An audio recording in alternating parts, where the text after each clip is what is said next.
en el capítulo número 10. Vamos a ubicarnos los versos del 19 al 25. Hemos estado teniendo ahí algunos puntos de reflexión con base en la enseñanza y quiero poner un poquito de panorama. Vamos a leer el verso 22 para poder aterrizar ideas. 10, 22, le repito la cita, 10, 22 de la carta a los Hebreos. Amén.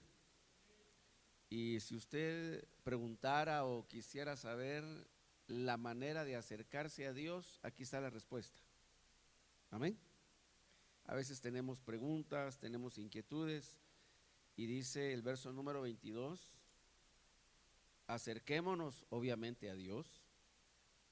Dice, primero con un corazón sincero, es decir, sin hipocresía. La levadura de los fariseos, eso ya lo compartimos hace algunas semanas atrás. Luego dice, en plena certidumbre de fe. Luego dice, con el corazón purificado de mala conciencia, aquí entra en juego la conciencia. Y luego dice, nuestro cuerpo lavado con agua pura. Y luego dice algunas otras cosas más en cuanto a la profesión de nuestra esperanza y la estimulación que debe haber hacia el amor entre nosotros mismos como hijos de Dios. Y en el verso número 25, la necesidad de congregarse, algo que algunos lamentablemente no le ven la dimensión que tiene, pero nosotros vamos a ir avanzando y aprendiendo en ese sentido. Amén. La Biblia dice, hermano, que previo al aparecimiento, a la manifestación, voy a usar la expresión de Juan 1:14, a la encarnación del verbo. Es decir, cuando el verbo de Dios se hizo carne a través de tomar el vientre de una doncella que sin lugar a dudas se había guardado para ese momento. Es decir, no fue una jovencita que viviera su vida, la vida loca, como se dice, ¿no?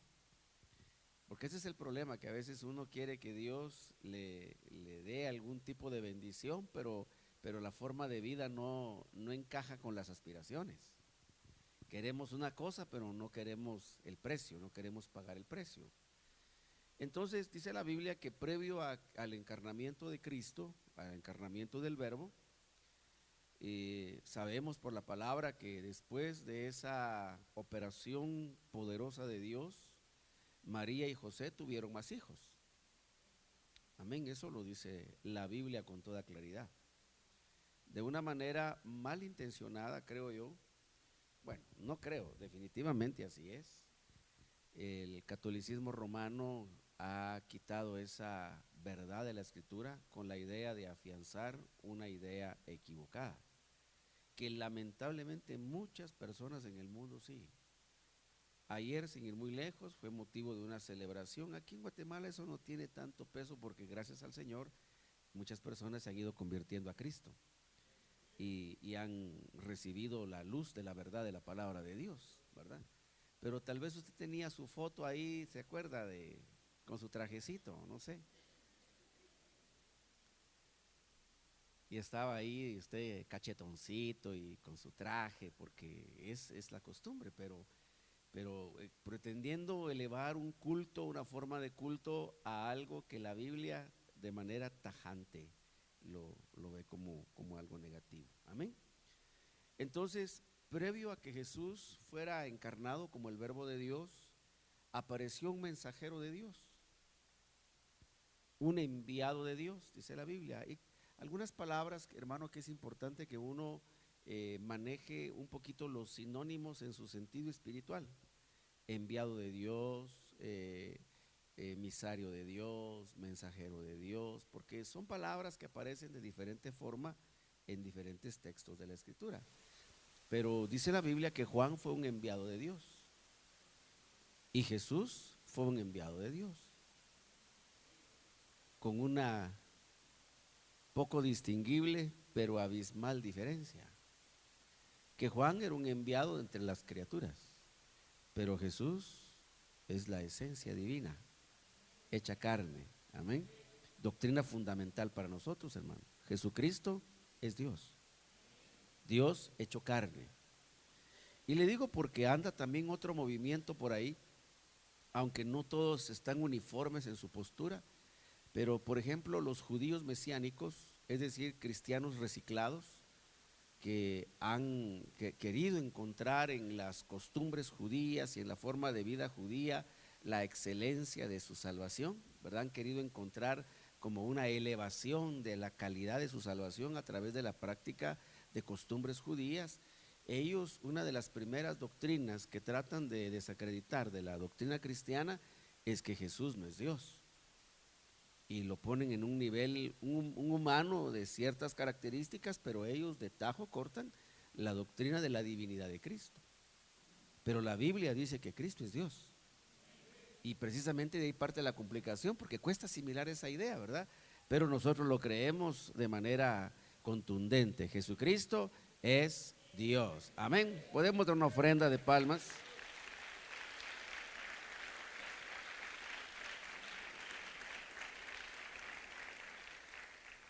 Para eso es muy importante leer, por ejemplo, la carta de Tito y el principio del Evangelio de Lucas, en donde Lucas, después de hacer una investigación muy acuciosa, porque él lo dice al principio de su Evangelio, después de que él oyó las noticias del Evangelio, él se dedicó a investigar, y él era un investigador. Su mente había sido preparada como una mente para pensar de manera un poquito diferente, voy a decir de manera científica, porque él era médico de profesión.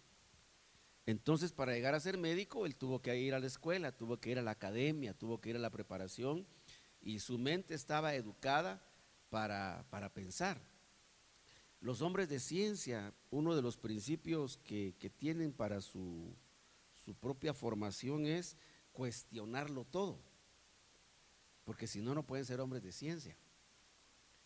Y entonces Lucas dijo, bueno, ¿qué de todo esto? ¿Cómo sería la historia? ¿No? Y se dedicó a investigar e hizo entrevistas para poder sacar conclusiones. Entonces Lucas describe de una manera como no lo hacen los otros tres evangelios, y creo yo ninguna otra parte de la Biblia, hace una descripción detallada de la encarnación del Verbo eterno, y es lo que nos deja a nosotros como enseñanza.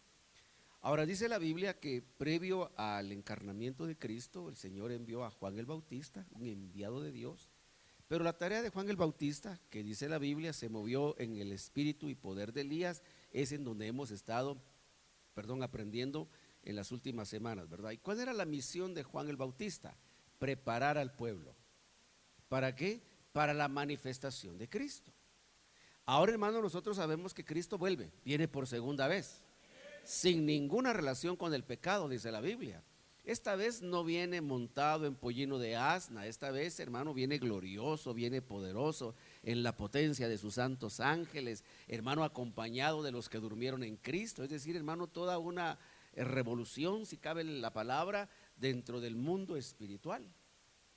Algo para lo que el mundo no se está preparando, pero que la iglesia de Cristo sí tiene que prepararse. Y cuando digo iglesia, hermano, no me estoy refiriendo a toda la iglesia que hoy se identifica como iglesia cristiana evangélica, porque dentro de muchos sectores de lo que se identifica todavía como iglesia cristiana evangélica, ya no creen que Cristo vuelve, ya no creen que Cristo regresa. Y de hecho es una de las doctrinas que más utilizan para desacreditarla, para tildarnos a nosotros que todavía predicamos esa enorme verdad, y muchas personas están adormeciéndose sobre la base de un error. Ahora bien, dice la palabra entonces que el trabajo de Juan el Bautista era preparar el pueblo para que tomara las decisiones correctas, espiritualmente hablando. Hermano amado, yo tengo que decirle esto a usted. Usted se va a ver en el último trayecto, previo a la venida de Cristo, necesitado de tomar las decisiones correctas. Aquel pueblo, resulta que Juan lo encontró, hermano, como un pueblo ciego, espiritualmente hablando, un pueblo enfermo, espiritualmente hablando. Muchas de las enfermedades que padecían los israelitas de aquellos días se debía a demonios. Eso usted lo ven en los evangelios. Leprosos que estaban leprosos porque estaban endemoniados. Mudos que eran mudos porque estaban endemoniados. Encorvados que estaban encorvados porque estaban endemoniados. Hermano, un demonio tiene el poder de enfermar a una persona. Y si esa persona está enferma por demonio, ni aunque vaya a los mejores hospitales del mundo no se va a sanar. Porque lo que necesita es una buena administración, una buena liberación del espíritu. Hermanos, sin necesidad de llegar a una posesión demoníaca, pero uno como cristiano, si toma decisiones equivocadas, se puede enfermar. Eso lo sabe uno de la vida natural. Entonces, hermano, el trabajo de Juan el Bautista, moviéndose en el espíritu y poder de Elías, era capacitar al pueblo de Dios para que tomara la decisión correcta. ¿En qué momento? En el momento que Cristo se presentara como el Mesías de Dios. Usted ha leído Biblia, ha oído Biblia. Yo le voy a hacer la siguiente pregunta y la respuesta, hermano, no es una cosa complicada. ¿Cómo estaba ese pueblo con todo el equipamiento que recibió? ¿Tomó la decisión correcta con respecto a Cristo o la decisión equivocada? Equivocada. Por eso dice la Biblia, a lo suyo vino y los suyos tomaron la decisión equivocada. ¿Cuál fue el resultado? Bueno, hermano, ahí está el resultado. En el año 70 se cumplió una de las profecías más tremendas sobre Israel y salieron en una diáspora de la cual hasta el día de hoy, hermano, Israel no sale. Hay un pequeño grupo ahí en la tierra, pero hermano, es un ombligo eso dentro de un mar de enemigos, rodeado totalmente de enemigos, ellos defendiéndose con uñas y dientes, con buena tecnología, buen armamento, hermano, un buen ejército, pero al final, hermano, van a tener que poner el rostro en la tierra y clamar y decir, Padre, envíanos a Jesús desde el cielo. Por eso cuando encontramos a Jesús manifestado en los libros proféticos, dice, aparece vestido con sus vestiduras manchadas de sangre. Y ellos le preguntan, ¿qué te pasó? ¿Por qué vienes manchado de sangre? Dijo, es que estas heridas me las hicieron mis hermanos, dice, en la casa de mi madre. Pero hermano, la experiencia nuestra es diferente, porque a ellos vino y ellos tomaron la decisión equivocada. A nosotros se nos reveló y tomamos la decisión correcta. Aleluya. Gloria a Dios, hermano. Es motivo de gozo.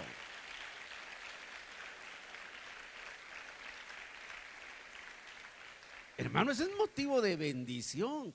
Se nos reveló el Señor y tomamos la decisión correcta. Por eso, mire, qué importante, hermano, es estar uno presentando en palabras, por supuesto, con buen testimonio, con evangelio, presentando a Cristo delante de todo hombre. Estoy hablando hombre en sentido genérico, de toda persona. Hay que presentarles a Cristo, hermano, porque en nuestras palabras, en nuestro testimonio puede estar para esas personas la oportunidad de que Cristo les sea revelado como Señor y Salvador. Amén. Por eso no hay que callar. Por eso, hermano, es un mensaje que uno no debe retener, sino siempre presentarlo. En la menor oportunidad que tenga, hermano, siempre uno debe presentar a Cristo. Amén. Bueno, dice la Biblia que el objetivo de Juan el Bautista, de su ministerio, era preparar al pueblo para que supiera cómo estar más cerca de Dios. No recuerdo si es la carta a los Gálatas o la carta a los Efesios, dice, y él dijo, perdón, déjeme buscarlo, mejor lo voy a leer porque no me gusta especular. Vamos a leerlo porque lo tengo acá. Creo que es Gálatas, Efesios 2. Vamos a ver si está por acá. Si no es Gálatas,